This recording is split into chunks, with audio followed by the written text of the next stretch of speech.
Hey guys, welcome back to One More Time. My name's Nate, and today we're going to be talking about the Casio G-Shock GW-5000. Now, this is a 2009 JDM or Japanese domestic release, and for those of you that don't know what that means, it just means that it's a non-international release. It's just sold in Japan for the Japanese market.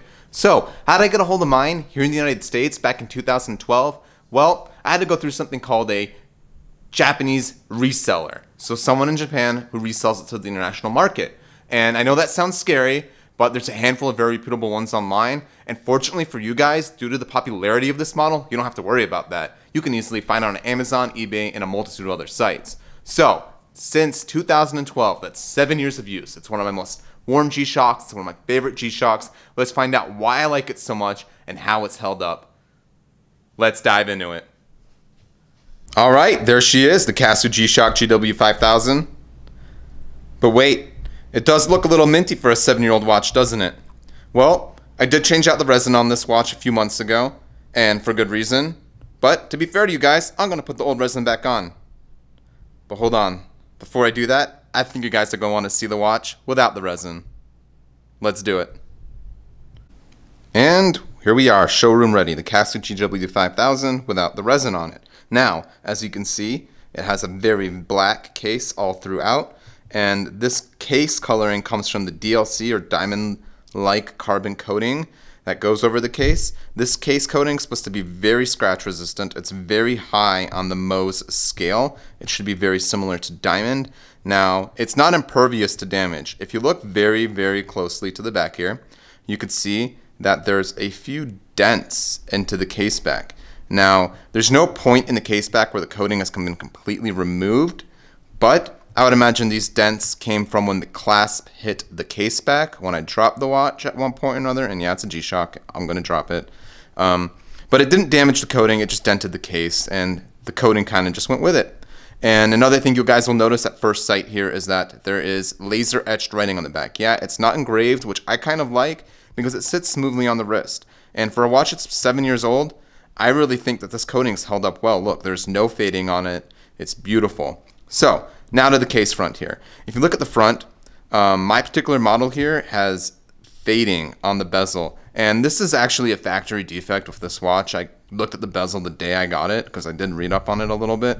And it has a lot to do with the particular batch model of this watch. I know mine is 201D, so that's the factory it came from.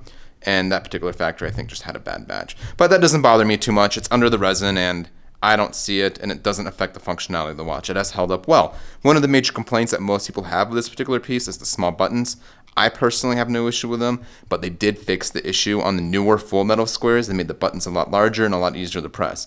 And who can complain with that, right? So, let's get the resin back on this watch, talk about it a little more, and I'll give you guys my closing thoughts.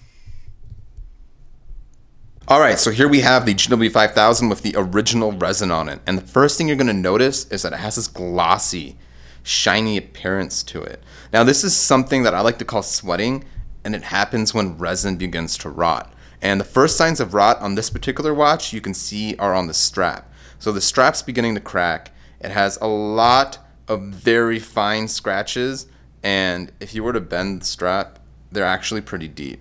So, this was very frustrating for me, and was the reason I ultimately changed the strap and the bezel on the band, or on the watch, was because I would have to wear the watch either one hole too big or one hole too small. It never fit just right at that point, and the resin on this watch is very cheap. So, what do I like about this watch? It's very thin, it fits the wrist comfortably, it's small, it's non-intrusive, it's good for activities such as sports, cycling, going to the gym, which is, I'm a very active guy. I love doing all that stuff, so it suits me very well. I've been through school with this watch. I've gone well into my career with this watch.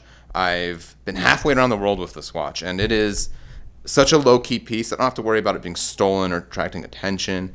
It has the 5 alarms, which I use. It has the countdown timer. It has a stopwatch feature. And yes, I do use the alarms on my G-Shock. And for those Lume junkies, yes, it does have an EL backlight, which I do prefer to the LED lights on the newer G-Shocks, just because it doesn't blind you in the middle of the night when you have that low light sensitivity going on. Another feature that I really like is the multiband 6. I fortunately live close enough to Fort Collins that I can get reception on this very, very well. If you do look, I don't think I got a connection last night, but I get it frequently enough that I'm always within a second or so of the actual time, which is wonderful. The solar feature has been great. I live in a very hot climate and I get plenty of sunlight, so this thing's always charged. It's a serious forget it about it watch. You just wear it and forget it. And it's really nice. You know, if you have a collection of automatics, it's really nice to just have that one course watch that you can refer to. And this is my piece. I wear it to work, and I wear it to the gym, I wear it cycling, I wear it when traveling. It's perfect. If I could have one G-Shock, this would be it. Now, if you look at a lot of the newer squares, like the GW-5000, GW-5000, which is the all-metal square, I'm not very interested in that watch. And the reason for that is it has the Bluetooth feature. And one of the reasons I like wearing a wristwatch is so I'm not bothered by technology. I just want to look at my wrist, know the time, and move on. I don't want to pull out my cell phone. I don't want to be connected to my cell phone via Bluetooth. I just want the simplicity of a G-Shock. And I think that has a lot to do with the G-Shock ideology. You look at what this watch is based off of. It's based off of the Casio GW-5000C. That was the first G-Shock released in 1983. And that is something that I think this watch truly sticks to. It tells the time, it has the timers, and it's just a wear and forget about it watch. So for those of you that are interested, I would definitely recommend it. A lot of people tend to complain about the small buttons on this watch. I personally don't find them to be an issue, but you do have to press it with your fingernail. And they did fix this issue on the newer watches, such as the full metal squares. So if that's something you'd like, totally go for it. I've personally had the 5600E. I've had the GW-5000. What is that one? Anyway, the 5610, that's what it is. So you have the 5610, and I think they're all great. You can't go wrong with either of them, honestly, because ultimately they all share the same Achilles heel, and that's the mineral crystal. And on my particular watch, I don't think my camera is going to pick it up, but I actually have one scratch in the 7 years on this crystal. And the main cause for that scratch, I am like 99% confident, is I dropped this while taking a shower, because sometimes I take my watch off when showering just to rinse it off, and I think the crystal landed on the edge of a tile and it caused it to get a very faint scratch. But other than that, it doesn't really bother me. I just don't see the point in paying more for a watch that isn't going to offer that sapphire crystal. And I think it also makes the cheaper watches a lot more appealing, because it's like, well, I might as well go with the 5610 if they're all going to scratch, or might as well go with the DW-5600, just because it has that mineral crystal as well. So again, if you just want a nice, cheap, functional watch, maybe just go with the 5610 or the 5600. You can't go wrong with either. Maybe lean a little more to the 5610 if you want that solar and Bluetooth feature, which is really, really nice. I don't see much of the appeal of the new full metal squares unless you really are looking for that like GPS connectivity. So yes, I'm very happy with this purchase. I'm going to continue wearing it. Again, guys, thank you for checking in with us one more time. We really appreciate supporting you guys supporting our channel. You can please feel free to like, subscribe, comment below. I'll get back to your questions as soon as I can. And stay tuned, because I plan to upload videos weekly. Thank you so much. Bye.